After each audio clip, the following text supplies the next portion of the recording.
Hello students, कैसे आप सब। उम्मीद करती हूँ कि आप बिल्कुल ठीक होंगे। Happy Christmas to all of those who are celebrating. So today's video is about a solitary reaper, a poem by William Wordsworth. सो आज हम इसकी एक्सप्लेनेशन करेंगे, छोटा सा इंट्रोडक्शन पढ़ेंगे और इसकी एक्सप्लेनेशन करेंगे लाइन बाय लाइन.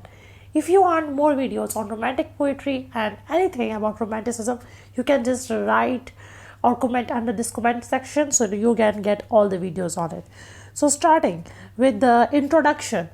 Start करते हैं introduction से. ये poem The Solitary Reaper is by William Wordsworth, who is an English romantic poet. He's a poet who wrote around 1800s. So the poem The Solitary Reaper was published in 1807. So this poem is about, ये poem जो है एक song है एक young लड़की का बारे में, जो कि इस song को गाती है। साथ साथ वो जो है कपास की कटिंग, कपास की नहीं, कोई भी ग्रेन्स जो है, वीट के ग्रेन्स हैं या जो भी है, किसी खेत में जाती है और कटिंग भी करती है। ठीक है, फील्ड में जाके कटिंग करते वक्त वो बंदा जो कोई काम कर रहा होता है और साथ साथ में कोई सॉन्ग गा रहा होता है।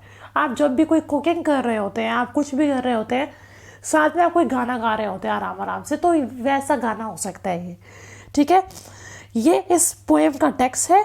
सारा पोएम का टेक्स्ट है, 4 स्टेंजास पर ये पोएम कंसिस्ट करती है। हम इसका लाइन बाय लाइन इस पर एक्सप्लेनेशन पढ़ेंगे।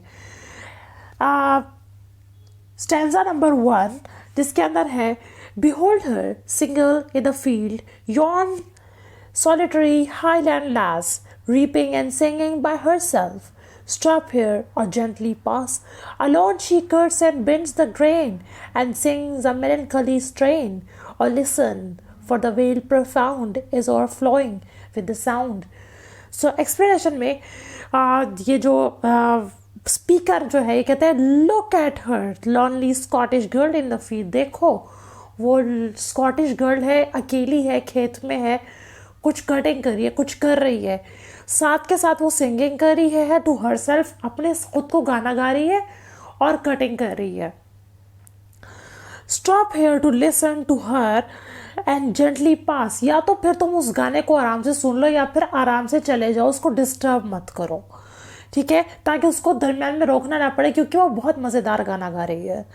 शी इज़ कटिंग, वो कटिंग कर रही है और साथ के साथ वो ग्रेन्स को गैदर करी है, ग्रेन्स को वो जो कटिंग कर रही है उसी ग्रेन्स को उठा रही है। एंड सिंगिंग अ सैड और मेलनकॉलिक सॉन्ग, और एक सैड या कोई सैड सा सॉन्ग भी गा रही है, वो कुछ तो कर रही है वो। और लिसन, और सुनो, the deep and profound valley is overflowing with her such sound of her song. उसके इस गाने से वो डीप या प्रोफाउंड वैली, वो वादी के अंदर वो वादी भी बह रही है उसके सॉन्ग से। ठीक है, उसके एक सैड सॉन्ग से, उसकी सॉन्ग इतना मज़ेदार है। Stanza number 2, no nightingale did ever chant more welcome notes to weary bands of traveler in some shady haunt among Arabian sands. A voice so thrilling never was heard in springtime from the cuckoo's bird, breaking the silence of the seas among the forest he brides. तो इसकी explanation ये होगी कि कोई भी nightingale, no nightingale could ever sing so enchanting song to a tired and weary group of travelers when they rest in a shady place among Arabian deserts. जब कोई ऐसा कोई गाना जो है, ये लड़की इतना मज़ेदार गाना गा रही है, इतना मज़ेदार गाना गा रही है कि आज तक किसी भी बुलबुल ने, किसी भी नाइटिंगेल ने ऐसा गाना नहीं गाया होगा। जब वो डेजर्ट के अंदर एक थका हुआ ट्रैवलर का जो एक ग्रुप होता है ना, वो जो अरेबियन डेजर्ट के अंदर जो सहराओं के दरमियान में थोड़ा सी उनको सायादार जगह मिलती है, और वो वहाँ पे ट्रैवलर का जो ग्रुप होता है वो ठहरता है ताकि हम थोड़ा सा ठहरें, और वो नाइटिंगेल रात को एक गाना गाती है। वो लड़की इस तरह का स्वीटेस्ट गाना उसका है कि कोई नाइटिंगेल ने भी ऐसा गाना नहीं गाया होगा। सेकेंड पॉइंट जो है, the girls voice is so thrilling, उस लड़की की आवाज़ इतनी मज़ेदार है, इतनी कोई मज़ेदार है, इतनी थ्रिलिंग है, that is breaking the silence of the seas, जो समंदरों के ऊपर एक छाई हुई एक खामोशी होती है ना, उसकी तरह उसको उस खामोशी को तोड़ देने वाली उसकी आवाज़ है। Not even heard from cuckoos bird in spring time. और ऐसी आवाज़ है कि क्या आप कुकू का बर्ड होता है ना, एक कुकू बर्ड, तो उसकी भी ऐसी आवाज़ स्प्रिंग टाइम में नहीं होगी। बाहर के मौसम में उसकी आवाज़ किसी मज़ेदार से बर्ड की आवाज़ भी ऐसे नहीं होगी जिस तरह से ये लड़की गा रही है। Third stanza, will no one tell me what she sings? Perhaps the plaintive number flows for old unhappy far off things and battles long ago, or is it some very more humbly familiar matter of today, some natural sorrow, loss or pain that she has been or maybe again? Explanation, क्या कोई मुझे बताएगा? Will anyone tell me that, क्या वो क्या गा रही है, उसका गाना किस चीज़ के बारे में है, कि वो क्या गा रही है, व्हाट शी इज सिंगिंग। शायद परहैप्स वो कोई पुराने या कोई उदास या कोई दूर दराज के कहीं इलाकों में कोई ट्रेजेडी हुई होगी, कोई बैटल हुई होगी, कोई लड़ाई हुई होगी, उसके सैडनेस पे कोई सॉन्ग गा रही होगी।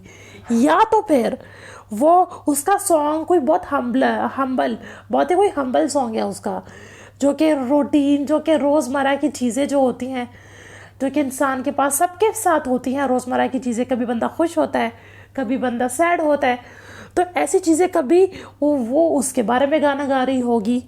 तो और her song is about natural sorrows, या तो फिर उसका गाना नेचुरल जो कि हमारे रोज़मर्रा के सम उदासी होती है उसके बारे में होगा, या हम कुछ खो जाते हैं, या हमारा लवर हमसे खो जाता है, या कुछ भी हो जाता है, अगर हमें पेन होता है किसी चीज़ का भी, तो शायद उसका गाना उसके बारे में हो। और ऐसा कुछ काम जो कि हमारे साथ पहले हो चुका है या फिर बार बार होने वाला हो, तो हमारा गाना ऐसे हो सकता है, उसका ये गाना ऐसे हो सकता है कि कुछ पुराने किसी जख्म की याद भी दिला सकता है, या नए जो कुछ हो रहा है उसके बारे में भी हो सकता है ये गाना। लास्ट स्टैंजा की तरफ बढ़ते हैं जी। Stanza 4, whatever the theme the maiden sang is if her song could ever know ending. I saw her singing at her work, and over the sickle bending I listened motionless and still, and as I mounted up the hill the music is in my heart I bore, long after I was heard no more. It was heard no more. Beautiful stanza, beautiful stanza. इसके बारे में कहता है कि poet कहता है कि जिसका गाना जिस चीज़ के बारे में, whatever the theme of the और the topic of the song is, it does not depend upon that. लेकिन इसका गाना कभी ख़त्म नहीं होने वाला। जिस टॉपिक के बारे में भी इसका गाना है, लेकिन ये टॉपिक कभी ख़त्म नहीं होने वाला, इसका गाना कभी ख़त्म नहीं होने वाला। द स्पीकर सेज, वो जो पोइट है वो कहता है, I saw her singing at her work. जब वो कटिंग करी थी, मैंने उसके काम करते दौरान उसको सिंगिंग करते देखा, और मैं वहाँ पे खड़ा रहा। उसके पास सिकल जो थी ना, वो जिससे काटते हैं, कटाई करते हैं, ऐसे मून टाइप का होता है, वो थोड़ा सा वो से कटिंग करते हैं, ठीक है, वो क्रॉप्स की। तो उसने ऐसे बेंड की हुई थी सिकल, और वो कुछ काट रही थी, और वो साथ में गाना गा रही थी, और मैं उसको देख रहा था, मोशनलेस होके मैं उसको देख रहा था। Speaker says I was standing still and motionless as I was mounted up the hill. तो मैं खड़े होके बाहर किसी आवाज़ पैदा किए, बाहर उसको डिस्टर्ब किए, मैं उसके गाने को सुन रहा था और उसको देख रहा था और एंजॉय कर रहा था। और जैसे ही मैं उसका गाना, बस मैं कब तक खड़ा रहता वहाँ पे, मैं चला गया माउंटेन के ऊपर, मैं चढ़ा गया, अपने घर जाना था मुझे, है ना। माउंटेड अप द हिल, मैं माउंटेन के ऊपर चढ़ा चलते हुए। वो म्यूज़िक जो मैंने सुना वो मेरे दिल और दिमाग पे ऐसा छाया कि I still carry the song with me even though I don't here it any more. उस गाने को मैं अभी सुनता हूँ, वो गाना मेरे दिल में और दिमाग में अभी भी बजता है। हालांकि वो गाना अब मैं सुन नहीं रहा, लेकिन वो उसकी यादाश्त वो मेरे माइंड में ऐसा बैठ चुका है, एक्सपीरियंस आ चुका है ना, उसकी मेमोरी में बैठ गया है वो गाना, ठीक है। वो उसको जब भी वो कहीं भी होगा, उदास वगैरह हो, जब भी होगा, अकेला बैठा होगा, तो उसको वो गाना याद आएगा।